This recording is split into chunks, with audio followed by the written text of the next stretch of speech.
सभी विद्यार्थियों का बहुत बहुत स्वागत। छठी क्लास की एक्सरसाइज करते हैं 5.4। What is measure of right angle. Right angle पहले ही बताया था कि 90 डिग्री का जो एंगल होता है उसको राइट एंगल बोलते हैं। ए स्ट्रेट एंगल होता है 180 डिग्री, यानी कि स्ट्रेट लाइन ये होती है, इसके ऊपर कंप्लीट ये एंगल होता है 180 का, और कंप्लीट नीचे घुमाएंगे तो कंप्लीट हो जाएगा 360 डिग्री का एंगल होता है। अब इसमें ट्रू फॉल्स बताने हैं। The measure of an acute angle less than 90 degree. तो एक्यूट एंगल 90 से कम होता है, तो ये ट्रू है। सेकंड है इसमें the measure of an obtuse angle 90 डिग्री से लेस होता है ऑब्ट्यूज एंगल, ये गलत है। 90 से बड़ा होता है, तो ये फॉल्स। यहाँ पे जो साइन है ये उल्टा साइन होना चाहिए था, इस प्रकार से साइन होता तो ये ट्रू होता। The measure of reflex angle 180 से बड़ा होता है रिफ्लेक्स एंगल, ये ट्रू है। The measure of one complete revolution, ये भी सही है, ट्रू। यानी कि कंप्लीट ये एक चक्कर, यानी कि एक कंप्लीट चक्कर 360 डिग्री के इक्वल होता है, ये इसलिए। इफ एंगल दिया उसने ए 53 और बी दिया उसने 35, देन एंगल ए बड़ा है एंगल बी से। एंगल ए देखो 53 का है, बी 35 का, तो ये बड़ा है यहाँ पे, तो ये भी क्या है, ट्रू है। अब write down the measure of some acute angle some obtuse angle. Acute angle होते हैं 90 से छोटे और 0 से बड़े, तो कुछ भी एंगल लिख सकते हैं हम अपनी तरफ से। 15 डिग्री का लिख दिया, 30 का लिखा, 40 का, मर्जी है हमारी। यानी कि 0 से बड़ा होना चाहिए और 90 से कम। सम ऑब्ट्यूज एंगल होता है 90 से बड़ा। 90 से बड़ा कुछ भी लिख सकते हैं, 91, 92, 105, 120। होना चाहिए 180 से छोटा, यानी कि 90 से बड़ा और 180 से छोटा एंगल होना चाहिए, छोटा, वो होता है ऑब्ट्यूज एंगल। अब आते हैं क्वेश्चन नंबर 4। क्वेश्चन नंबर जो 4 है, measure the angles given below using protractor and write down the measure. यानी कि प्रोटेक्टर होता है जो हमारी डी होती है, उसके द्वारा एंगल को हमने क्या करना, मेजर करना, माप के लिखना है। तो डी के द्वारा माप के दिखाता हूँ आपको कैसे इस एंगल को हमें मेजर करेंगे। ये प्रोटेक्टर है, इसको यहाँ पे इस लाइन पे लेना हमने, बिल्कुल सीधा एक लाइन पे रखना इसको इस प्रकार से। इसका यहाँ पे ये पॉइंट है तीर का, ये स्टार जो सूर्य जैसा दिख रहा है, यहाँ पे रखना है इसको, इस पॉइंट पे। और नीचे देखो ये लाइन सीधी होनी चाहिए बिल्कुल इस प्रकार से। यानी कि ये पॉइंट अब भी रह गया इसमें, यहाँ पर ये पॉइंट हो गया बिल्कुल, और ये जो लाइन है डी की नीचे जो लाइन है उसके ऊपर होना चाहिए। अब देखो यहाँ पर ये लाइन है यहाँ पे, तो यहाँ पर जो एंगल है ये 45 डिग्री का एंगल है। लाइन इस तरफ है, तो यहाँ से 0, 10 ये एंगल काउंट करने हैं, यहाँ पे आ गया, तो ये एंगल 45 का, 45 डिग्री का इसके अंदर लिखना है। सेम एज इट इज इसमें सेकंड एंगल है, यहाँ पे इसको यहाँ पे रखेंगे इस पॉइंट पे, और इसको सीधी लाइन। अब देखो यहाँ से लाइन इस तरफ है तो एंगल इस तरफ से जाएगा, ये सीधा यहाँ पे ये एंगल 120 डिग्री का है, तो यहाँ लिखेंगे हमें 120 डिग्री। अब एंगल जो सी है वो सीधा स्ट्रेट सीधी परपेंडिकुलर लाइन दिखाई दे रही है हमें। इस प्रकार के एंगल की हमें पहचान होनी चाहिए। ये जो एंगल है ये 90 डिग्री का है। अब यहाँ पे जो एंगल है इसको हम फिर दोबारा डी के द्वारा इसको यूज़ करते हैं, यहाँ से यहाँ पे रखते हैं डी को इस प्रकार सीधा इस पॉइंट पे रखते हैं, और ये लाइन ये मिला दी हमने यहाँ पे।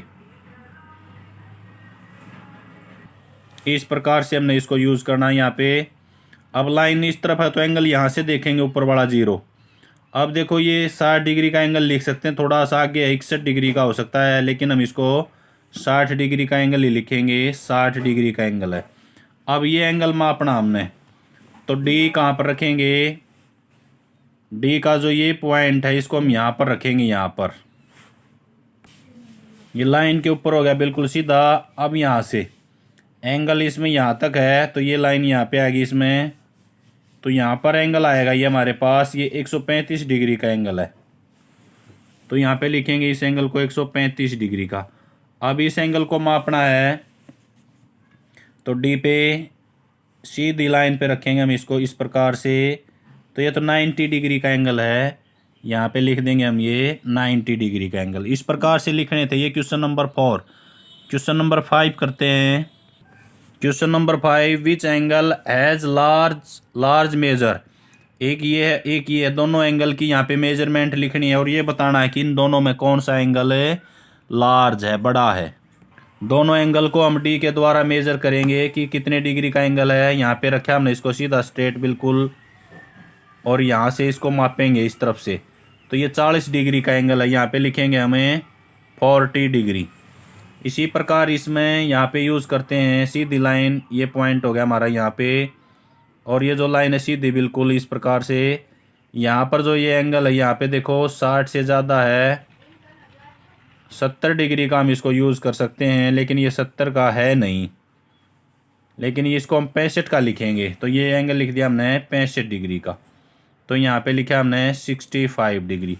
अब कौन सा एंगल इसमें लार्ज है, ई छोटा है और बी बड़ा है, तो एंगल बी लार्ज है एंगल ई से। इसको हम इस प्रकार से लिख सकते हैं।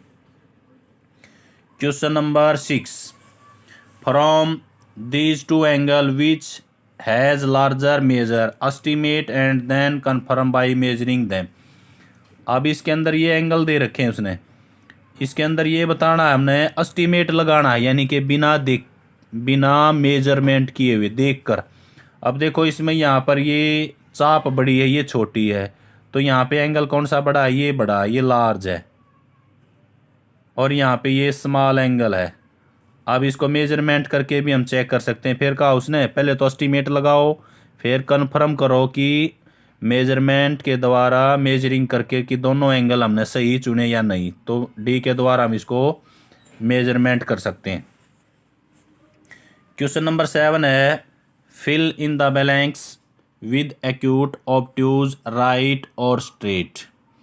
एक्यूट होता है 0 से बड़ा 90 से कम, ऑब्ट्यूज होता है 90 से बड़ा 180 से कम, राइट होता है 90 डिग्री का एंगल, और स्ट्रेट होता है 180 डिग्री का एंगल। ये यहाँ पे खाली स्थान दिए हुए हैं, इनके अंदर हमने इसको फिलअप करना भरना है। An angle whose measure is less than that of a right angle is, यानी कि 90 डिग्री से कम है तो वो क्या होगा, एक्यूट। तो यहाँ भर देंगे हमें एक्यूट एंगल। तो बी है an angle whose measure is greater than that of right angle, यानी कि जो 90 डिग्री से अधिक है तो वो होता है ऑब्ट्यूज एंगल। तो यहाँ भरेंगे हमें obtuse angle. An angle whose measure is sum of measure of two right angle is. अब उसने कहा कि an angle whose measure is sum of measure of two right angle, यानी कि दो समकोण, और दो समकोण होते हैं 180 के, तो वो होता है सुप्लीमेंट्री एंगल। तो यहाँ लिखेंगे स्ट्रेट एंगल लिख देंगे, यहाँ सुप्लीमेंट्री होता है, वैसे स्ट्रेट एंगल लिख दिया मैंने स्ट्रेट।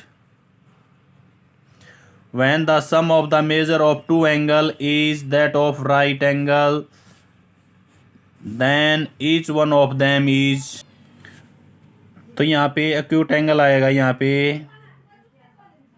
एक्यूट एंगल क्यों है, उन्होंने कहा कि sum of measure of two angle, यानी कि दो कोणों का जोड़ 90 डिग्री होना चाहिए।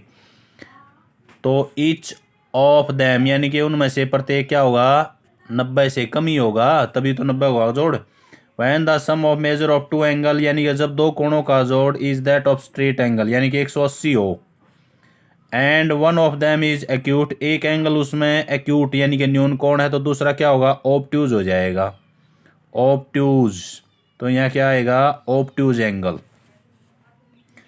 अब क्वेश्चन नंबर 8 में चलते हैं। Question number 8, find measure of the angle shown in figure, first estimate with you, यानी कि आंखों के द्वारा हमने देख कर एस्टिमेट लगाना है।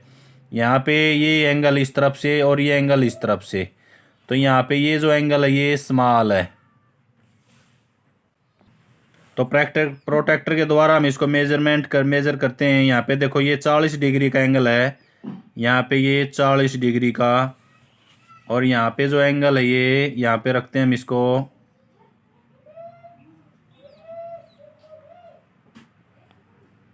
इसमें थोड़ा ये टेढ़ी वगैरह लाइन दे रखी है इसमें, तो यहाँ पे रखे हमने। तो ये एंगल जो है हमारे पास इस तरफ से काउंटिंग करनी है हमने 100, 10, 20, तो ये 30 का, यहाँ पे 130 डिग्री का एंगल है ये।